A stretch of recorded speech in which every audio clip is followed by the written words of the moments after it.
दरअसल ये जी। मोदी शाह की भाजपा है, यहाँ पर इतनी जल्दी सब कुछ निकलवाना कठिन है। लेकिन इस पे तीन चीजें बड़ी इंपॉर्टेंट हैं।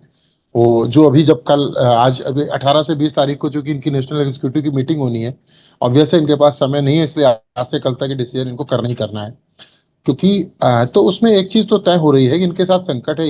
एक निर्मला सीतारमन का नाम ऐसा है जो महिला और साउथ दोनों को मैनेज कर रहा है, लेकिन अ, वित्त मंत्री के रूप में मोदी शाह की तमाम इनको प्रश्रय के बावजूद, मोदी जी के सपोर्ट पूर्ण समर्थन के बावजूद निर्मला सीतारमन का ट्रैक रिकॉर्ड बहुत अच्छा नहीं कहा जा सकता आम जनता के लिहाज से। इसके हम्म। बावजूद एक बड़ा नाम जो मुझे लगता है जो कि निर्मला सीतारमन चूंकि साउथ का भी वो बैलेंस कर सकती हैं और महिला का भी, तो एक महिला राजनीति का एक पूरा चल रहा है भाजपा के अंदर, वो एक एक वो नाम हो सकते हैं। फिर एक ओबीसी की बात भी हो सकती है, क्योंकि जिस तरह से बिहार में चुनाव है और पूरा यादव फैक्टर है, लालू प्रसाद यादव से लेकर, और इधर यूपी में जिस तरह से अखिलेश यादव ने बीजेपी को नुकसान पहुंचाया है, तो भूपेंद्र यादव के नाम पे बात हो सकती है। मतलब ये वही कयास है जो शायद हमारे रिपोर्टर साथी भी लगाएंगे, जो हम सारे लोग लगा सकते हैं।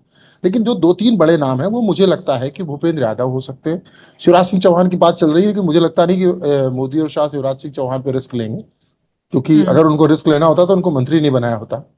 तो जब प्रदेश से बाहर किया उनको, मध्य प्रदेश से, तो ये दो तीन चीजों पे बात हो सकती है। संजय जोशी का नाम चल रहा था, लेकिन मुझे उसमें भी वही बात है कि मुझे नहीं लगता बिल्कुल। संजय जोशी के नाम पे ये लोग सहमत होंगे, भले आरएसएस चाह ले। क्योंकि जो व्यक्ति बिल्कुल out of the boundary line, मतलब 11वां 12वां खिलाड़ी भी नहीं है, जो जिसको रणजी हम्म। तक खेलने की परमिशन नहीं दी, और आप उसको सीधे कह दो कि इंडिया टीम का कैप्टन बना देंगे, तो ये मुझे नहीं लगता कि ऐसा कुछ होने वाला है। तो कुल मिला के मामला इसके आसपास होगा। अब तीसरी बात आप समझिए ना, 75+ वाला प्रेशर है। आज आज जब ये बैठक हो रही है अमित शाह की और इन सबों की, उसी बीच में प्रधानमंत्री राष्ट्रपति से मिलने भी गए हैं। तो आप हम्म। भाई आपको याद होगा कि पहले जमाने में, अब तो नहीं होता है इतना, न्यूज रूम में अब तो हिम्मत भी नहीं है तमाम मीडिया वालों की।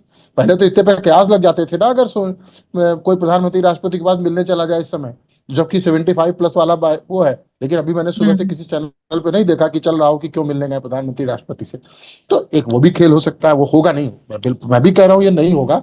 लेकिन कयास की अगर बात है, अगर हम एज ए जर्नलिस्टिक अप्रोच से सोचे, तो जिस तरह से बिल्कुल। 75+ वाला फंडा चला एल के अडवाणी के लिए, जोशी जी के लिए, तो हम्म। राष्ट्रपति से आज ही मिलने गए, ये भी संयोग है। राष्ट्रपति की कोई भूमिका नहीं नहीं, होती है आप भाजपा का हाँ, अध्यक्ष आपने चुनने में। देखिए, आपने संयोग का जिक्र यहाँ पर कर लिया, लेकिन जिस समय प्रधानमंत्री का नागपुर जाना हुआ था, प्रधानमंत्री रहते हुए वो पहली बार गए, 11 साल का वक्त उनको लग गया नागपुर जाने में, और जब वहां पर आरएसएस मुख्यालय पहुंचे भी, तो उस समय भी यही कयास लग रहे थे। संजय राउत ने तो बड़ा बयान दे दिया कि मोदी जी अपना रिटायरमेंट डिस्कस करने गए हैं, उनके बाद कौन उत्तराधिकारी होगा ये डिस्कस करने गए हैं।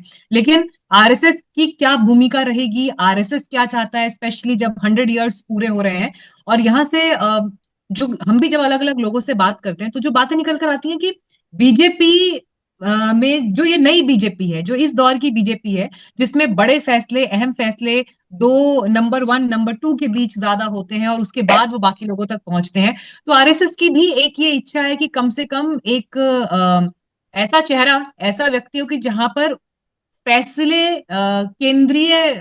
केंद्रीकृत करके या सेंट्रलाइज्ड एक जगह पर केंद्रित नहीं हो गए हैं, बल्कि वो सर्वसम्मति से लिए जा रहे हैं। एक ये मैसेजिंग और परसेप्शन की भी कोशिश है।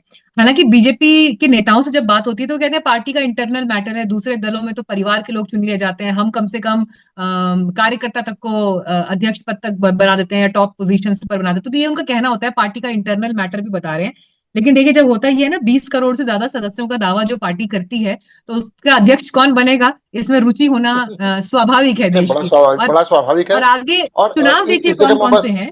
एक चीज बस जी। जोड़ के खत्म, फिर आप बोले कि आरएसएस किसी तरह से पंगा नहीं लेगा, आरएसएस जिद नहीं करेगा, क्योंकि संघ को ये संदेश नहीं देना है कि हम्म। आरएसएस पॉलिटिकल हस्तक्षेप करता है। जो मैसेज देना होगा वो दे चुके होंगे। जी सॉरी, मतलब मैंने बीच में बोला ये उसमें। इंटरेस्टिंग आपने कहा सर, इनफैक्ट कि जो मैसेजिंग देनी है वो हो चुकी है, यानी अब इसका मतलब नाम पर ही मोहर लगनी है, अब जो कि मोटा मोटा लगभग 99% तो तय ही होगा, सिर्फ ये है कि पब्लिक डोमेन में बात नहीं है।